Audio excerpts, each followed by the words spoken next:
Hello everyone, welcome to Switching Stances. My name's Ollie. I write about fights over on Substack, and I wanted to do a podcast just so that I can talk about fights week on, week out, without necessarily having to dedicate a whole piece to them, a whole piece of writing. I can keep my writing, therefore, to the stuff that I really want to have a thesis for, something that I feel like is interesting to say on a sort of broader level, rather than just having a chat about the fights, keeping up with something that may have been really interesting that happened at the weekend, but that I don't feel like I can or necessarily want to dedicate an entire piece of writing to, in sort of a breakdown format. So let's not bury the lead. Justin Gaethje shocked the world at UFC Freedom Fights. Became the first man to defeat Ilia Topuria and stop Ilia Topuria as well. He retired Topuria on the stool. And Gaethje did that in large part with his ever-flighty jab, a jab that appears only when he needs it most and never ever otherwise. If it's a fight that he's going to win without the jab does not appear. Even if it's a fight that he's going to lose and might use the jab sometimes, it just doesn't appear. The Oliveira one being the obvious example where he was just swinging and kicking and Oliveira had him for lunch. And Topuria has always been jabbable. It's something that he's had to deal with and overcome in the past. Notably, Volkanovski just jabbed his face off for 9 minutes, left him looking pretty marked. And Gaethje's size obviously played a factor in this. It was quite obvious looking at the two of them. Gaethje's never struck me as a particularly massive lightweight, but Topuria looked small. And so that additional length of Gaethje plus the power as well seemed to really trouble Topuria. It wasn't something that he could just shrug off when he took a jab. It was a concrete block that was just bashing him in the face over and over and over again. And he had the threat of the cross counter. It was there, and he landed it a few times, but he was having to take 3 or 4 jabs for every cross counter he landed, and it wasn't a trade-off that worked quite as well as when he fought Volkanovski, and he could take these little stinging jabs and eventually would get by with his combination work and catch Volkanovski on the fence. He would catch Gaethje, and Gaethje would go, "Ugh!" and keep going. So not many people were expecting the jab from Gaethje, but what everyone was expecting was Gaethje's uppercut. It's a weapon that's always made perfect sense to use against Topuria. He's shorter than Gaethje, he likes to come in low, he likes to dip a lot, and he obviously comes in with a lot of body jabs, a lot of body straights. So Gaethje's uppercut was always going to be there, especially in the clinch, where he particularly loves it. He likes to sort of dip off and slap the head and then come back up with his uppercut. Dan Albert on Twitter was actually showing how Topuria likes to land his long body shots off of his opponent's outstretched hand. And so you'd have Gaethje sort of putting his hand out there, and Topuria would follow it with a body jab or a body straight, and Gaethje would just uppercut him as he comes down and lengthens his stance out like that. And then the other way that Gaethje would land his uppercuts was in the clinch. And he'd actually enter the clinch not by reaching out with his hands, which might have been dangerous, where he's taking his hands away from his face. If you see something like Pereira Adesanya, when Adesanya's hurt, you see him keep trying to reach for the clinch, and Pereira is just boxing him up because Adesanya's hands are so far away from his head, he's not defending himself. So to prevent that, Gaethje came in with a single leg, and he just grabbed Topuria's lead leg and then worked his way up to the collar tie, pulled Topuria's head down, and as Topuria, rather than trying to posture up, if you look at Dustin Poirier versus Islam Makhachev, Poirier builds up in the clinch and stands so tall.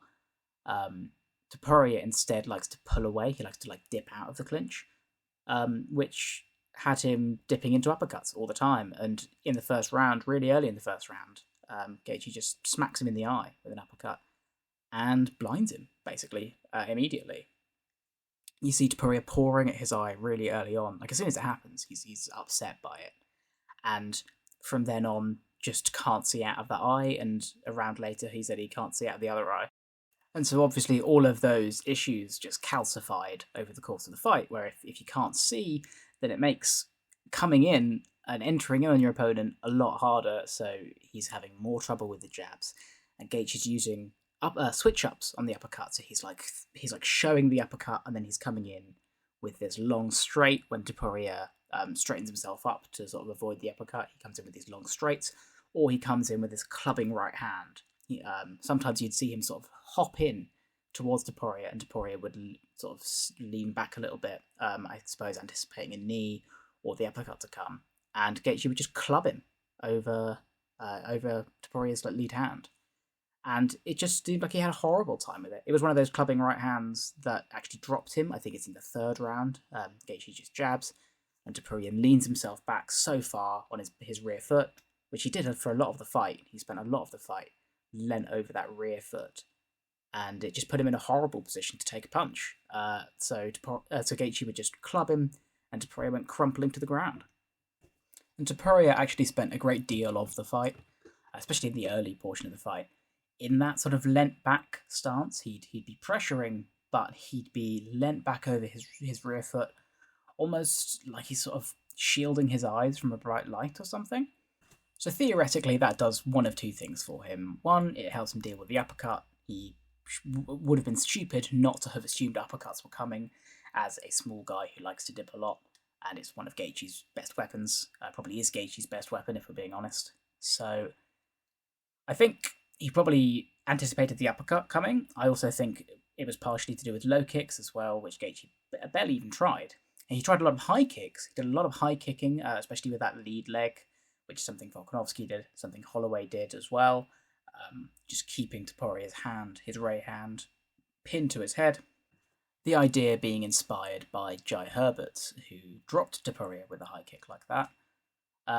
If you keep kicking at the rear hand, Topuria has one of two options. He either has to keep his hand there and take the kicks on his hand, or he has to try and throw his hand and risk taking that kick to his head. So it's a good way of getting him cautious to throw that hand and also punishing him.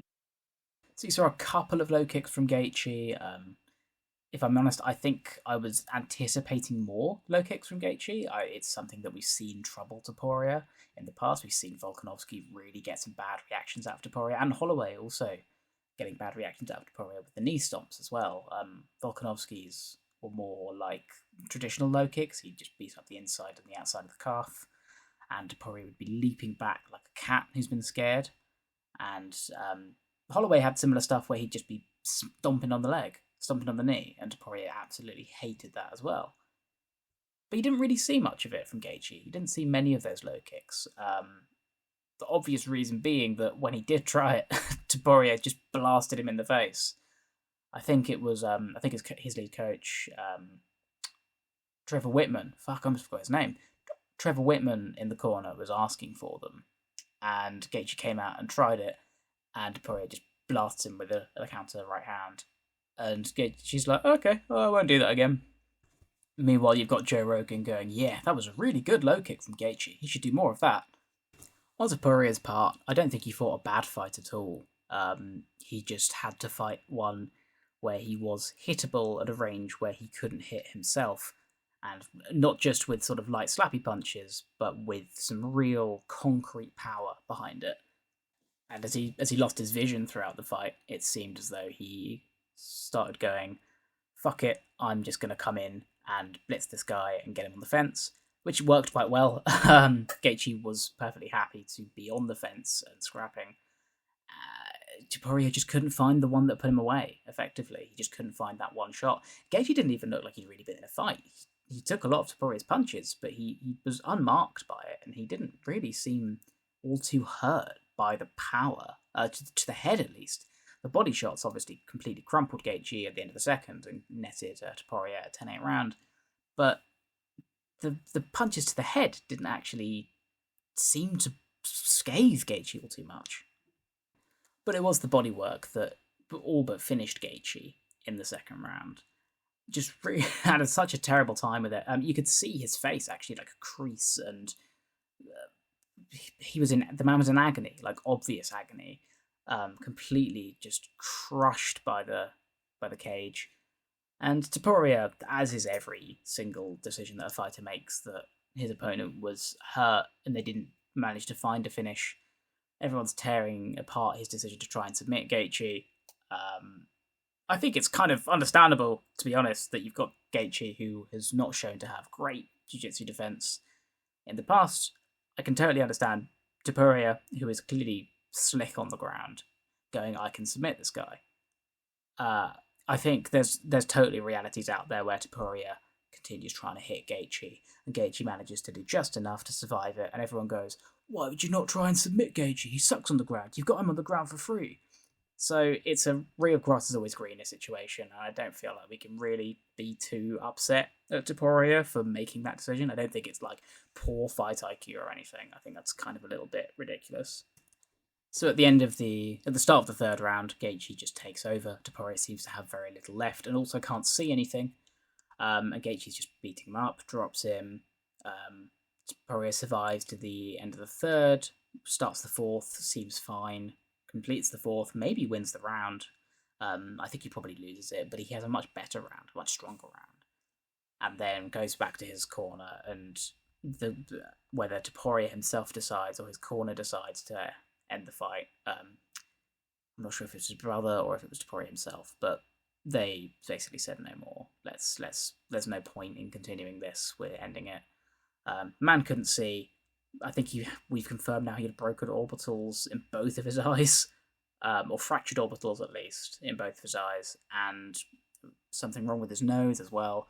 So totally understandable to end that. I think a good stoppage, and just an all-time great win for Justin Gaethje, who always seemed to be the bridesmaid, always seemed to be one of these guys who would consistently be great, consistently show themselves to triumph over the up-and-comers, but always fail to climb that mountain fully.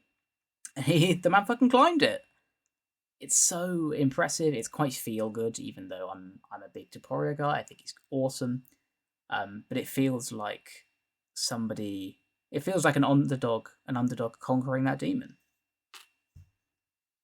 And this is why champions need to take those kind of fights that everyone looks at and goes, oh, there's no way.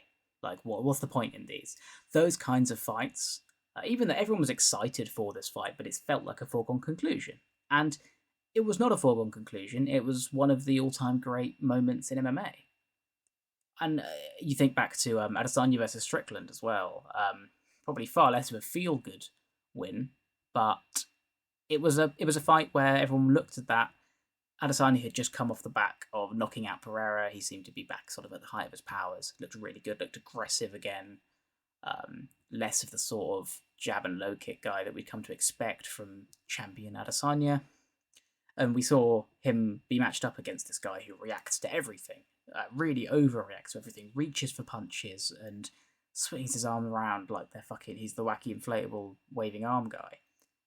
So everyone looked at that and went, not a chance in hell is he not catching him time and time again with just like a feint and then a punch, or a feint and then a kick. And not at all what happened. He marched Izzy down and won. So it's these sorts of fights that you need to have to show fighters different looks that they've not seen before and test them in different ways that we might not find compelling on paper, but actually show themselves to be so compelling and show themselves to give these underdogs such fascinating wins. So where do we go from here? It's got to be Arman for the title. It's got to be Arman for the title. The UFC hates Arman. They seem to sort of flip-flop on him all the time. Sometimes Dana decides that Arman's been a good boy and he's back in the UFC's good graces and he's done enough. And then the next day he's saying, no, definitely not. Arman was supposed to weigh in for the backup on this, and they made Diego Lopez weigh in twice. Bizarrely. What if he got knocked out? What then? What if Gaethje separated his knee on the way to the cage or something and you couldn't get him? So I guess at the moment he's not in the UFC's good graces, just judging by this one. But it's the fight. It's the obvious fight to make. A lot of people are clamouring for Oliveira. I think that probably is a lot of people who'd like to see Oliveira have the belt again. I'd quite like to see it, but it doesn't compel me nearly as much as Arman, who seems to be the best guy at lightweight right now. And then for Topuria, you've got a lot of people who really want to see him go back to featherweight. I don't love it for him just because he said he absolutely hated making that weight. He said he found it painful. I think he was crying last time he had to cut weight, which I feel like tells you a bit about maybe that's not your natural weight. Maybe you shouldn't actually be there. Like he looked better at featherweight. He looks like a featherweight physically, but if you can't make the weight well, then I don't really want to see you in that sort of situation. And I'm also not sure that losing to just a Gaethje, who blinded you immediately and looked huge, sure, like Topuria looked small, but if you look down the lightweight rankings, I'm not sure there's many people I'd still pick over Topuria. I think Armin's an interesting fight. I think the Islam fight's out the window. I think that Islam surely is just too big for him, especially at welterweight. There's no way you're getting welterweight Topuria. He'd look tiny. But I think probably the winner of Paddy BSD makes itself, especially if Topuria is recovered by them. I think probably the Paddy fight is obviously the more compelling one because they have history, and Paddy's also a big, lanky lightweight who likes to fight long and can hang in the grappling a little bit. Well, quite well. BSD's interesting as well. I'd be keen to see that. I'd just be keen to see that him fight the winner, but Paddy's obviously the more compelling one there. Far less to talk about with the other big fights. Cyril Gane versus Alex Pereira. Just a far less impactful, lower output fights. Pereira just didn't do that much, ultimately. He was pressuring Gane, and Gane was responding to the pressure, but he was never really able to corner Gane. He'd be kicking the legs. He's really good at kicking the legs both inside and outside. I appreciate I'm not the first person to say that Pereira's got good low kicks, but he isn't particularly phased when an opponent goes southpaw. He'd prefer them orthodox, but he's happy to kick inside the calf and do the little step up outside low kicks to the calf as well. The other big piece of offense from Pereira was his high kicks. He loved a high kick into the open side, just swinging it at Gane's head. That's something we saw Volkov do a lot. He'd kick Gane in the head a lot. But Volkov would do it with setup from his punches. He'd maybe do a jab, and Gane swings his head out the way because that's what he does. He doesn't really defend with his like a block. He just reacts individually to punches. So Gane would swing off to the side, and Volkov would follow it with the same side high kick, and it would clip Gane quite a lot. There was maybe 3 or 4 instances where the foot or the toes would catch Gane in the face.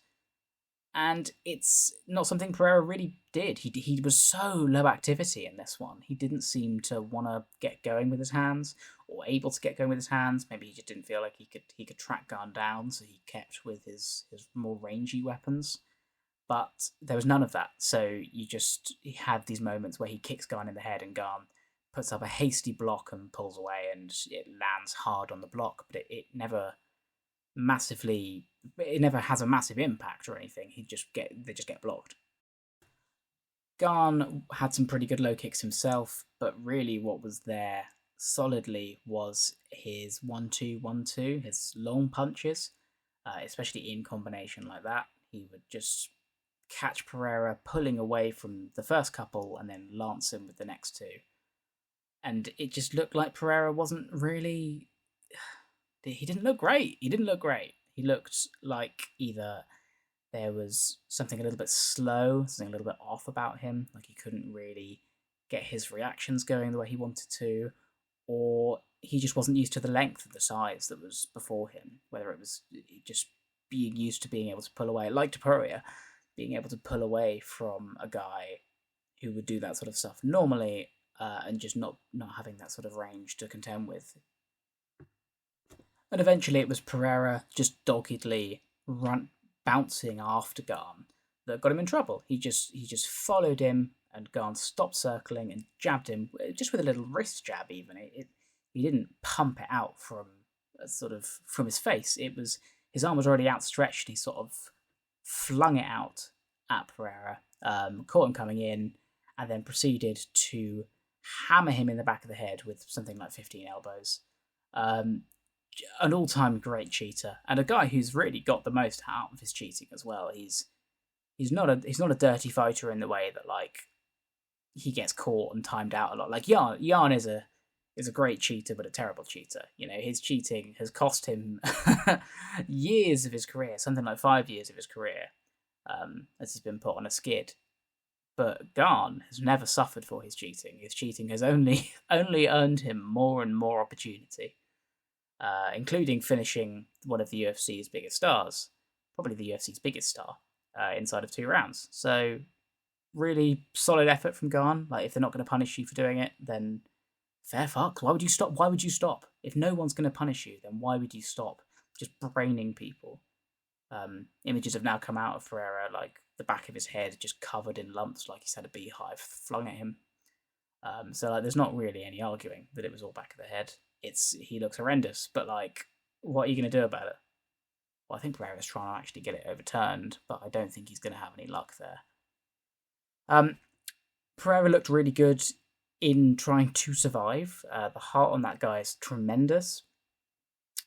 He did everything right. He was wrestling up on a single, clinching lots, trying to smother Garn and just stop that output, but he just couldn't recover himself in time to put something back and make Garn cautious about just coming in swinging, and so eventually just crumpled. And Garn got it done. So next for Garn, you'd think it will be Tom Aspinall if Tom Aspinall is still in the UFC by the time they want to do that. It's tentative and it's honestly looking quite negative. Aspinall said he's keen, but like, Eddie Hearn seems to be using Aspinall as sort of a personal vendetta tool to have a go at Dana with. So they're in a bit of a weird place at the moment. I wouldn't be super shocked if Aspinall crashes out of the UFC and Garn just gets promoted. Next for Pereira, I'm not very interested to see him continue at heavyweight. He didn't look good, and I don't think it's the right one for him. He just looked slow and lax, and maybe that's just him now. Maybe that's not a heavyweight thing. Maybe that's just what Pereira looks like now, but I'd need to see it again. And honestly, I'd quite like to see him versus Carlos Ulberg as two guys who love a jab and love a left hook and a low kick. Like, that is all that Carlos Ulberg does. It's probably about 90% of his output. And it's not too far off that for Pereira as well, although he's obviously a more complex and deep fighter. O'Malley versus Zahabi was just bizarre to watch. O'Malley doing a lot of like normal O'Malley stuff, a lot of body straights, which he likes to do just to get people swinging back at him. It's just sort of a provoking tool. He did it loads against Merab, and with Merab, and I guess against Zahabi, I suppose, it is good to prevent them from trying to wrestle you. If you're ducking your level and sticking your fist out at the level they'd be level changing into, you put some distance between your legs and their reaching arms. You put a punch out at the level they're going to be dipping into, and you also lower your level and prepare to sort of catch a takedown attempt. But it's also great to just like annoy people with and try and get them chasing after you. In the same way that like the front kick was for Aljo, where O'Malley stuck a front kick out and Aljo chased it back, and then O'Malley caught him with a counter. But Zahabi spent most of the fight just kind of defending himself and flailing into low kicks. There was a lot of not even punching into low kicks, but just sort of moving his arms a bit and then kicking O'Malley in the legs, which was weirdly effective, considering there was no offense other than the low kicks themselves. It was quite bizarre just to watch O'Malley time and time again getting low kicked and not changing anything. Because what was clear was that O'Malley was hardwired through this camp to give ground and look for a counter. And so as soon as Zahabi started flailing, O'Malley would widen his stance out and start moving away a little bit, and he'd leave that lead leg trailing. And that was the leg that Zahabi would just punt over and over and over again. Nothing that looks particularly damaging. Like O'Malley said afterwards, he wasn't particularly hurt by it, and it didn't look like it particularly bothered him. He'd get knocked out of stance wildly, though. He'd be sort of one leg over in the corner of the cage and the other leg on the monster can. And Zahabi just did nothing with it. he'd kick the legs, and O'Malley would be so out of stance, and Zahabi just had no follow-ups. Like, that's the time when your counter-puncher is in an insufficient position to counter. That's the time when you're gonna go after them, surely, either with a takedown attempt or with just some punches. Just put some damage on him, because O'Malley doesn't do that much. It's not necessarily tricky to win rounds off Sean O'Malley. Like, obviously it's easier said than done, but he's not someone that is going to like get ahead of you massively on the numbers. He's someone that's going to frustrate you into making mistakes. But when you're kicking him into positions that he can't counter from, that's your opportunity. And Zahabi just didn't make good on the opportunity at all. And then when he tried to just jab normally, O'Malley just found the southpaw left hand down the pipe, dropped Zahabi, came in with a 1-2, dropped Zahabi again. Zahabi looked like he was kind of okay, to be honest. He rolled to his back and started getting up. But O'Malley started emoting on him. Seemed like that was it. He just started saluting, and they were like, stop the fight, it's over. Definitely early. Feels hard to argue against it, but I'm not particularly upset to see O'Malley get a cool knockout again. And it sets up nicely a rematch with Petr Yan. If not that, then something like an Umar Nurmagomedov, although that feels like a fight they're waiting to have for the title, in trying to recapture the Conor Khabib sort of vibe. I think they really want that fight for the title, and they're probably quite upset they didn't get it. Or Corey Sandhagen, I'd be keen for as well. Corey Sandhagen versus O'Malley is fun. Two lank boys that use their lank in very different ways. We then had a duology of please retire man fights with Hockett versus Lewis and Hoofi versus Chandler. Derek Lewis looked absolutely abysmal. Like, genuinely, I don't think there's anything left for him. He probably can spark a couple of like bum heavyweights who don't deserve to be in the rankings, but is it fun anymore to watch Derek Lewis just like smack a guy really hard in the first 30 seconds or give up? I don't think so. It doesn't move me in any way. It seems like as soon as he faces anyone with any sort of competency, he just collapses. Like Hockett's good. Hockett's clearly a good heavyweight. Hockett came in with a lot of front kicks to the body, which is like an obvious tool if you want to hurt Derek Lewis. A lot of spinning kicks as well, which I wasn't so keen on. I feel like that was probably just for show. He is a bit of a showman. And then just grappled him as well. Just took him down. Nice sort of dump double leg. Just like blasted him off his feet and put Derek Lewis in a sort of stun lock between rolling to his back and rolling to his knees. And it seemed like Lewis didn't really know what to do when the punching didn't stop, when he changed where he was. Like, he'd roll to his knees and Hockett would keep punching him and Lewis would go, oh no, and roll to his back. And the punching would keep coming. Hockett would just readjust and keep hitting him. And Lewis would be like, oh man, this sucks too. And he'd roll back to his knees again. And he just got into that sort of loop of not really knowing what to do about the fact that he was getting hit over and over and over again. And in the course of that, got very tired. Any attempts he did actually make to like break away or get back to his feet, Hockett was very good at just like dragging his leg off to the side and keeping his base shattered, or sort of, well, it was more like quicksand, I suppose. It sort of just melted away. And then start of round two, Hockett just realised clearly that Lewis had nothing left. Lewis spent a bit of time sort of running forward, swinging, maybe 10 seconds of it, and then that was very obviously all he had, until Hockett just came in with like 1-2, 1-2, 1-2, fast, and Lewis was sort of pulling away with his arms out. Just terrible, terrible reactions. And crumpled. Just couldn't keep doing it.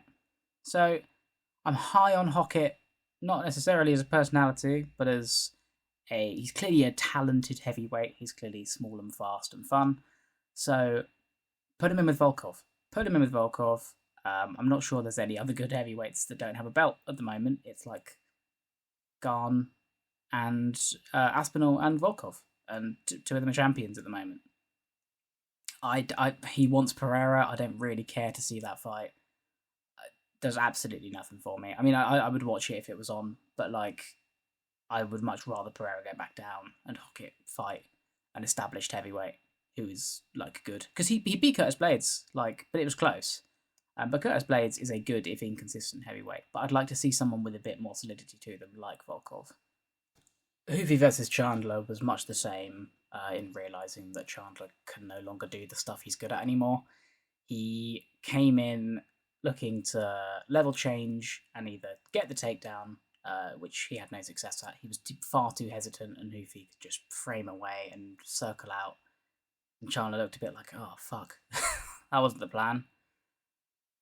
Or he would level change and try and get Hoofy to duck, and then he'd come up. There's one point he came up with a big front kick, like he got with Tony Ferguson, but just never really came close with anything. He had a nice Superman punch off the cage, but other than that, he looked too hesitant to throw anything against this like slick, athletic counter striker.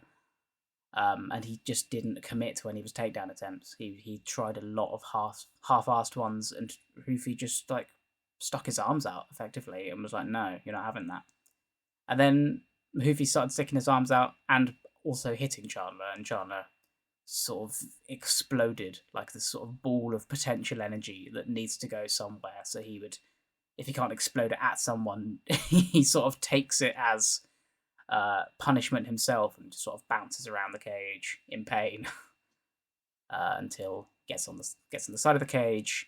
Hoofy spins. Hoofy clearly gets comfortable enough that he can just defend whatever Chandler's coming at him to start spinning, and brains Chandler on the side of the head. Chandler sort of crumples, and Hoofy uppercuts him a bunch.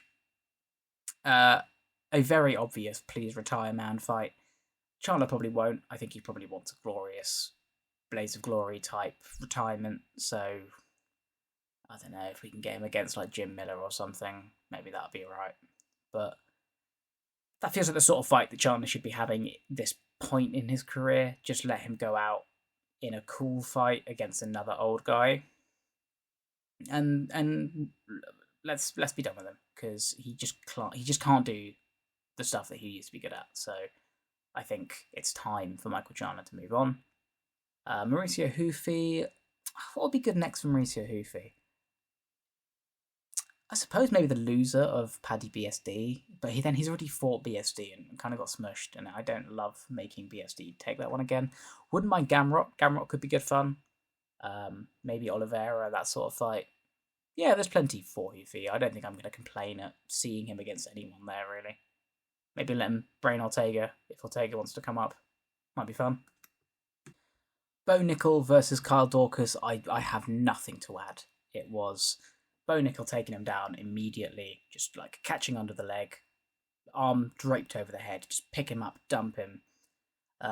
Dorcas grabbed into guard, very quickly realised he didn't want Bo Nickel to be able to do anything, so he just held him. He just like kept him as tightly wound as possible.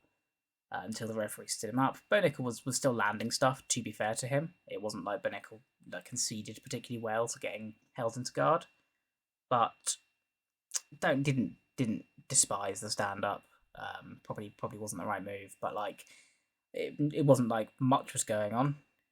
And then Nickel just launched an overhand, caught Dorcas, pounded him out in front of fast asleep Donald Trump. And the commentary seemed pretty convinced that this was like Nickel making his way back into the top 15, even though Dorcas wasn't ranked.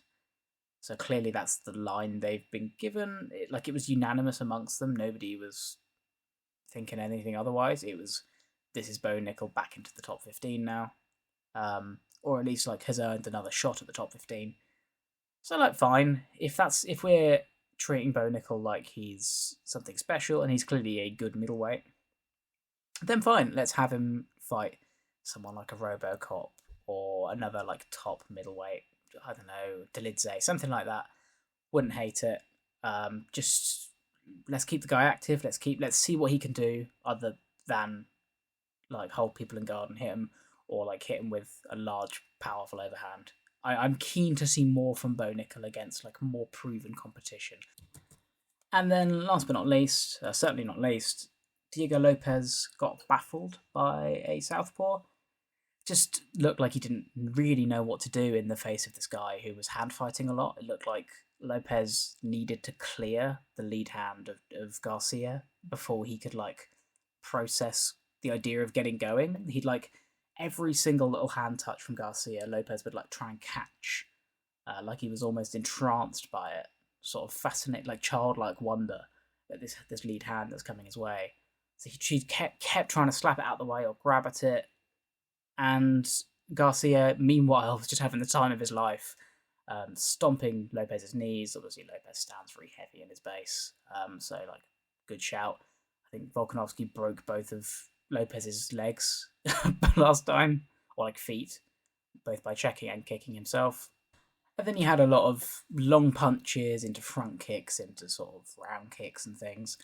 Lots of cool stuff from Garcia. I enjoyed watching him put that performance onto Lopez, but Lopez eventually turned on the brakes, like it's Cheeto Vera. No, turned on the gas and started getting on, and just sort of launched himself at Garcia. And Garcia reverted to his native state as brawler and swung in alongside Lopez, and Lopez was just tighter and better in the pocket and clipped him with this, I think it was left hook, completely like disrupted the base. Garcia's legs started going all over the place, and Lopez landed another couple, brained him on the ground, and that was it. And it was another Diego Lopez knockout win. Just the guy is absurdly powerful and also really good on the ground. It's such a good combination. Even if his striking is so fundamentally flawed, if you fuck up, then he will just kill you, and there's no like recourse of just being able to grapple the guy easily, because you can't do that unless you're particularly elite, dominant top player. Next for Diego Lopez, I really like the Lerone Murphy fight. I think that's a really interesting one, especially as we've just seen him struggle against the Southpaw. It's not that I want Diego Lopez to lose necessarily. I think he's pretty cool, but I'd be very keen to just see how he deals with a Southpaw again. Now, like having understood that he struggles with that, I would love to see him try and overcome that against a guy who's not gonna. Lerone Murphy's not gonna give him those kinds of opportunities. He's not gonna just like brawl with. He's not just gonna brawl with Diego Lopez. Alternatively, Lopez wants to come to lightweight, so I'm up for any of those, to be honest. Just get him in with a top 15 lightweight. Absolutely fine with it. Let's see what he can do there. If he still carries that sort of power, if he still carries that sort of chin as well, if there's anything he really struggles with at lightweight.